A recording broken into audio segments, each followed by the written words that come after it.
Hello, welcome to Rough Cut Film Review. This is a review of Silent Hill Revelations 3D. It's the sequel to the 2006 film Silent Hill, which was directed by the Frenchman Christophe Gans, which I remember to be fairly impressive, full of dreamlike sequences and the like. I've tried to rewatch that film twice now in preparation for its sequel's review, and I've fallen asleep both times around about the 30-minute mark. So, not good. It did look quite a lot like an A-level multimedia art project, and that's not necessarily a compliment to either of those things.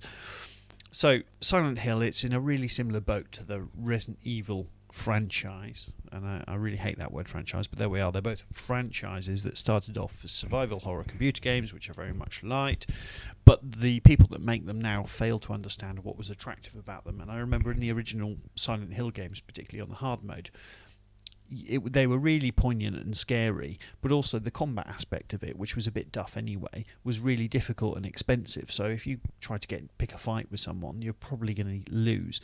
So you ended up just sort of running away from things, and that was really scary. Later games completely missed the point, where it all became loud and action orientated, and that's not scary. So they turn everything up to 11, and they're really surprised when people don't go, oh, all right, then, well, I'm bored of this now. So there we are. So step into this Silent Hill Revelations. At the end of the first film, there's a little girl that's threw out. She's saved from this town of Silent Hill by her mother's sacrifice and is returned to her father, who's played by Sean Bean, who lives in sort of the real world. Unfortunately, her father early in the sequel is kidnapped, oh my lord, and is taken back to Silent Hill, forcing her to return.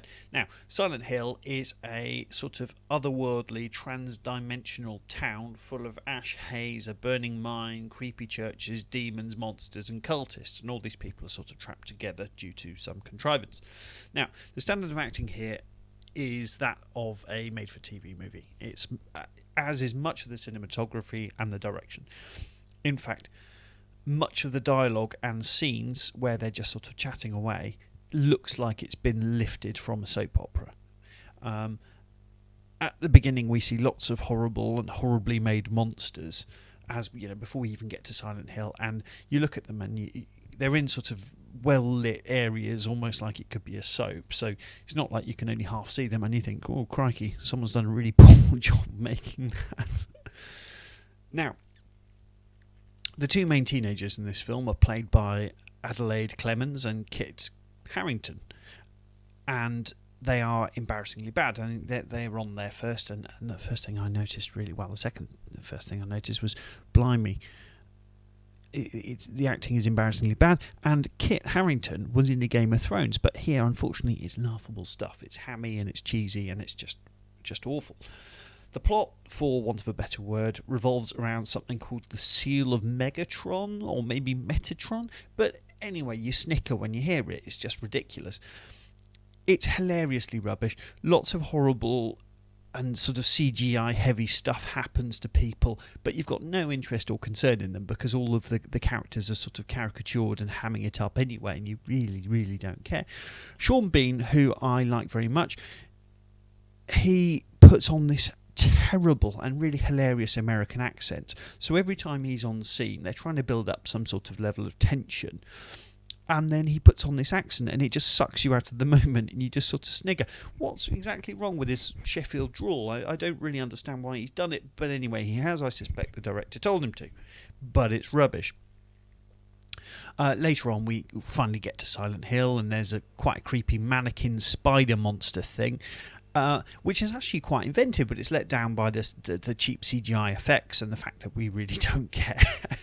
I don't know why they couldn't have just done that with puppets and shown us less of the monster, because in this film, the director and the cinematographer, they like everything to be well lit, which doesn't suit this style of film. In horror, you know, that whole less is more thing. And then we get into these religious nutters and where they live and amongst the monsters, and I see some of the worst acting I can actually remember. And it's from Carrie-Anne Moss, of all people. I didn't even recognise. I thought, crikey, who is that? And I had to look it up, and she is awful. All the cast play their lines at this hysterically cheesy and frenetic pace that gives us no indication that there might be actual people, but they're just grotesque caricatures. But lo, there's a twist at the end, and if you can actually bring yourself to pay as much attention to the film as I did, it's signposted all over the place. Good Lord. So as we go through the film, we actually notice the cast is really quite good. They've put together a decent cast here. Carrie-Anne Moss was fantastic all those years ago in Memento.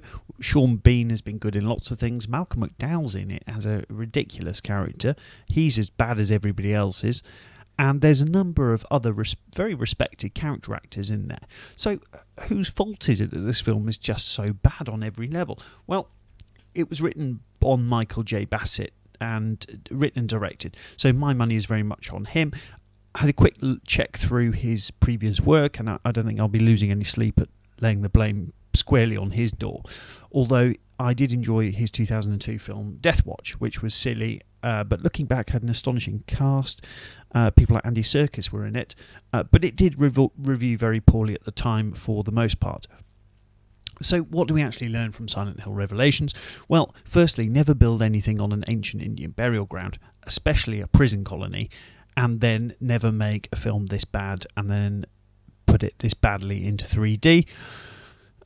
So it really leaves me with a question, which is worse? This or that Resident Evil film that I saw called Revelations, Retribution. I didn't think this could be as bad as that was. That was vacuous, horrible, horrible film. So cynical.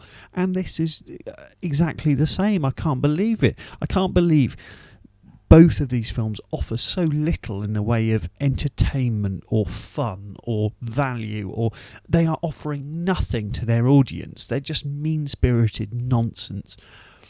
The answer is both. They are both worse, and that's not grammatically correct, and it doesn't make any sense, and these films don't make any sense. They are both awful. They're both worse.